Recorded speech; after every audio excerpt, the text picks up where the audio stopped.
If you're planning a trip to Orlando, I'm going to tell you right now, do not just Google flights to Orlando, click on the first flight that comes up and just book it there and then, because you're going to end up spending hundreds of pounds more than necessary. If you want to get the best deal on a flight from the UK to Florida, it's worth doing your research. And that means learning which airlines fly from Florida to the UK, including those that fly direct, those that fly indirect, how often and from which airports. So buckle up and prepare to take some notes, because I'm about to share tons of helpful information about airlines that fly to and from Florida. Alright, starting with the airlines that fly direct. Flying direct is going to be the more popular choice here, as it's the fastest way to get to Orlando. Depending on whereabouts you're flying from the UK, a direct flight will take between 9 and 11 hours. Typically, flights to Florida tend to leave in the morning, whereas flights from Florida to the UK tend to leave in the afternoon or the evening, although this depends on the exact schedule of the airline you fly with. So, pens at the ready. I'm going to get straight into the list of all the airlines that, as of 2025, fly direct to Orlando. Virgin Atlantic. Virgin offers direct flights from London Heathrow Airport, Manchester Airport and Edinburgh Airport, flying to Orlando International Airport. Flights are daily from London Heathrow and Manchester, and around 3 times a week from Edinburgh during the operational season between April and October. British Airways. BA currently flies from London Gatwick Airport to Orlando International Airport daily. Aer Lingus UK. Aer Lingus flies from Manchester Airport to Orlando International. It also flies from Heathrow Airport, and there's the option to connect in Dublin and take advantage of US CBP pre-clearance, which basically means you can avoid long lines at immigration once you reach Orlando. So you can go straight to baggage claim. North Atlantic Airways. North Atlantic has recently popped up as an airline offering more affordable travel, including to Orlando International Airport from London Gatwick. It offers daily flights that are usually a bit cheaper than other airlines, although you'd have to sacrifice a few of the free onboard services you'd usually expect on a flight to America. TUI Airways. TUI flies from, get ready for a long list, Birmingham Airport, Manchester Airport, Glasgow International Airport and London Gatwick Airport to Melbourne International Airport. So just to highlight that this is Melbourne International, not Orlando International as we've seen with the other airlines. The flight frequency varies by departure airport, so check TUI's schedule for specific days. Delta Airlines. You can fly with Delta from Heathrow Airport to Orlando International. This is a seasonal service that operates around 4 times a week.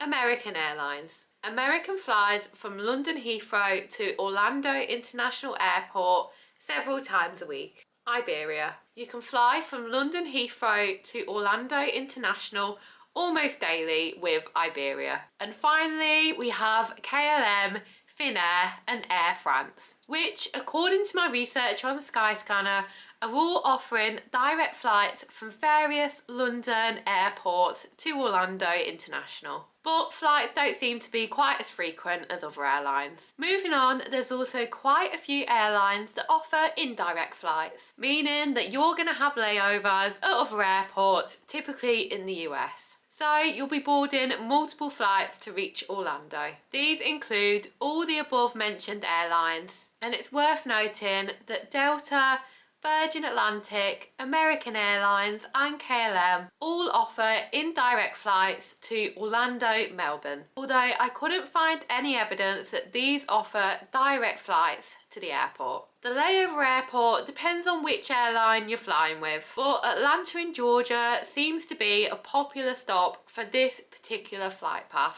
The obvious disadvantage to layovers is that they'll make your journey 2, 3, 4, 5 or even more hours longer because of the extra time you'll spend at the airport between flights. But if you're willing to do whatever it takes to shave a few couple £100 off your trip, indirect flights can often be cheaper. I know that makes no sense given the extra fuel, staff and labour costs involved in catching multiple flights, but anyway, you can also fly from more airports, including Newcastle, Belfast, Aberdeen, Birmingham and Inverness. So you might personally decide that you'd rather fly from your nearest airport and do a layover rather than driving for hours to an airport that offers direct flights. In terms of cost, you're generally going to be paying between £400 and £1,200 per person for a direct return, and between £300 and £750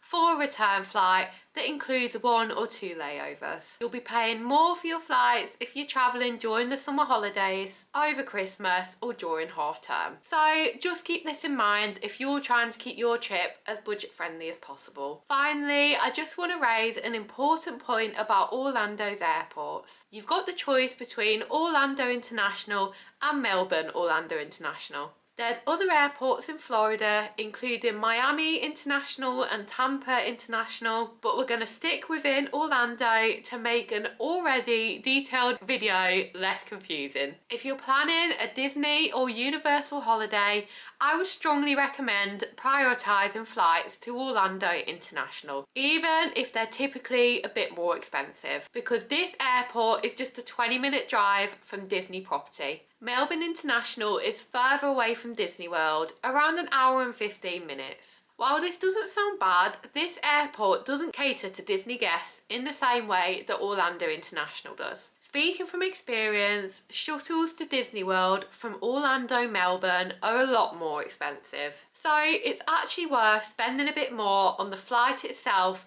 for the convenience at arriving at the closest airport. So there we have it. I know I've given you guys a lot of information here, but I hope we've covered everything you might want to know about flying to Orlando from the UK. Hopefully you're now prepared to book your flights with confidence so you can focus on the fun side of planning a trip to Disney. If you need help getting the best deal on your flights, feel free to reach out to us at the House of Travel. Even though we mainly book a lot of package holidays for our customers to Disney or Universal, we're still able to help book flight-only options if needed. Simply follow the link in the description below where you'll be able to reach out to us for assistance. Or if you prefer the DIY approach, I highly recommend using Skyscanner to compare the available flights at different dates and see which airlines are offering the best prices.